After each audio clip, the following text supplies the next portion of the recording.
All right, today we're gonna bring a rope.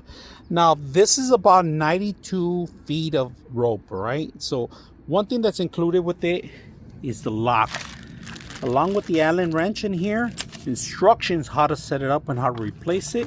Now this is the strongest part of it, where it's gonna tie down, and of course they tell you how to wrap it up in the instructions. It comes with the strong metal hook.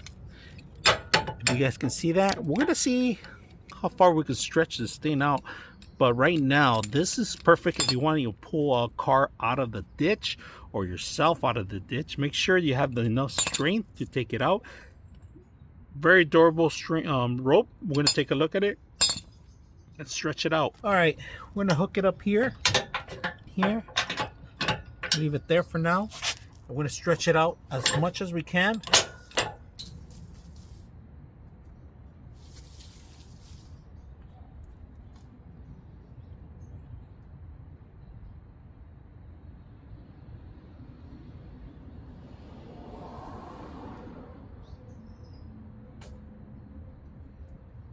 All right, let's remove it now. Removing it. There you go. Strong hook along with the rope. I hope you guys enjoy the video.